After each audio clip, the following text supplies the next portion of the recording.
Dok, normal lang po ba to? Yan ang isa sa mga pinakamadalas na tanong ng mga buntis at mga mister na nag-aalala. Mami at daddy, alam niyo po ba kung ano yung 10 danger signals of pregnancy? Akala mo simpleng sintomas lang, pero baka delikado na pala.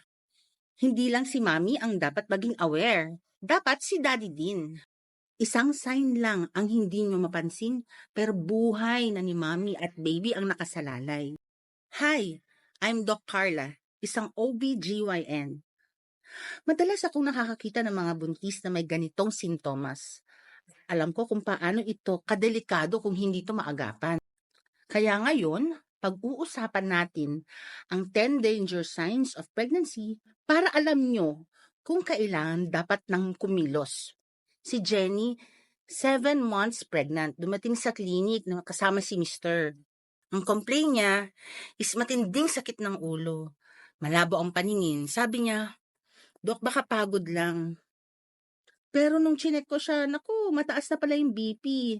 Nasa panganib na siya at si baby. Buti na lang dumiretso agad sila sa clinic bago pa lumawa ang kondisyon.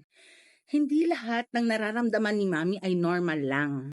Narito ang 10 danger signs na hindi dapat i-ignore. Una, severe headache o matinding sakit ng ulo. Pangalawa, blurred vision o biglang paglalabo ng paningin. Pangatlo, severe abdominal pain o matinding pananakit ng tiyan. Pang-apat, heavy vaginal bleeding o biglang pagdurugo.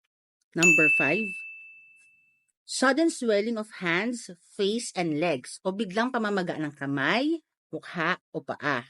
Pang-anim, decrease or no fetal movement o bagal o walang paggalaw si baby. Pang-pito, lalagnat ka, high fever or chills. Pang-walo, severe nausea and vomiting o matinding pagsusuka at pagduduwal. Number 9, painful urination or blood in urine or mahirap o masakit na pag-ihi o may dugo sa ihi. Number 10, preterm labor signs or mga senyales na maagang panganganak.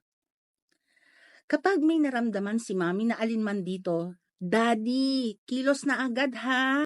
Huwag maghintay, ipa-check up agad si wife. Kung alam mo ang danger signs ng pagbubuntis, alam mo rin ang dapat mong gawin. Alam mong kailangan dapat magpatingin sa doktor? Mas maaga mong maiiwasan ang komplikasyon? Mas ligtas si mami at si baby. Pregnancy is not just about moms. Daddy, your role is just as important. Be informed, be prepared, huwag magpabaya. Dahil ang pagbubuntis, hindi pwedeng bahala na. Again, this is Dr. Carla. Stay informed, stay healthy.